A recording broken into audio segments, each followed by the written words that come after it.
How did it feel when you got your orders that you were going back to Germany?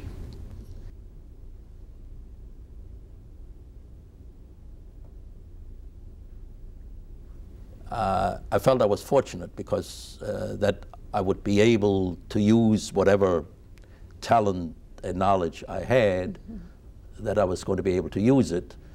And also, I always felt that if anybody had any reason to fight and fight in Germany or against Germany, if people like me or people like us wouldn't do it, who would?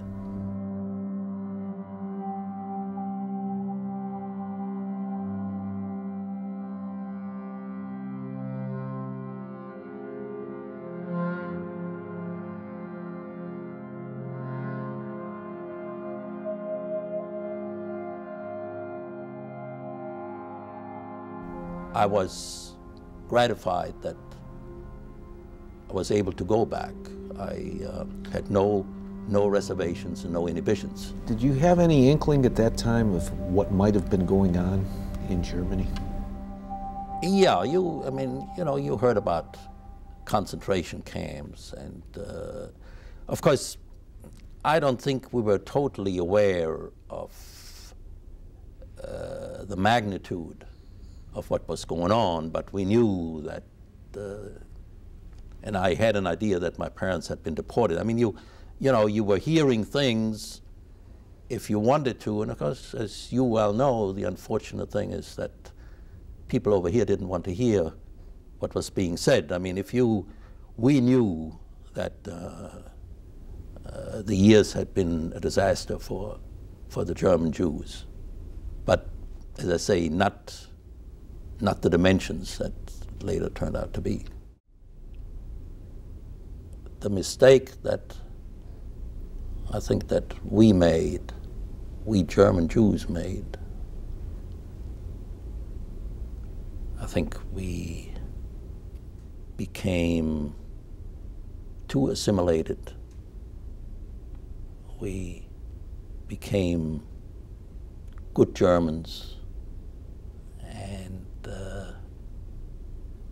we didn't, even when it started, we didn't think it could happen.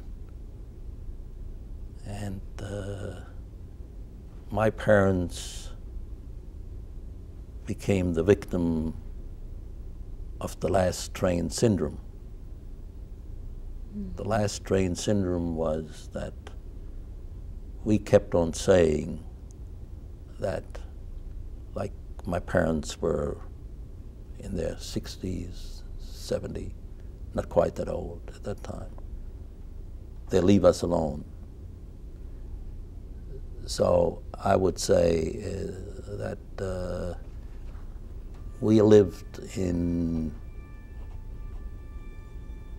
a make-believe world until things became almost too difficult to handle.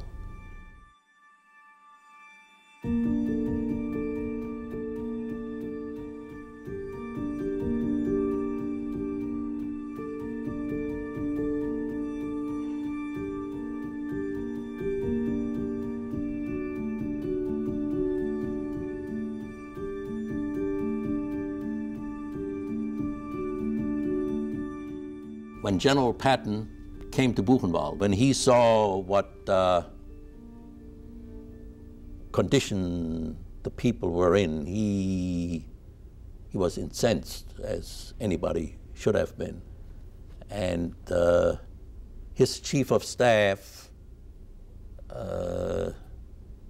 organized a tour of the camp, which was conducted by the German-speaking officers in the area, and we marched 5,000 Germans from Weimar to the camp. And of course, you got the answer that you got so often: they didn't know what was going on and they had no idea, and which is rather doubtful.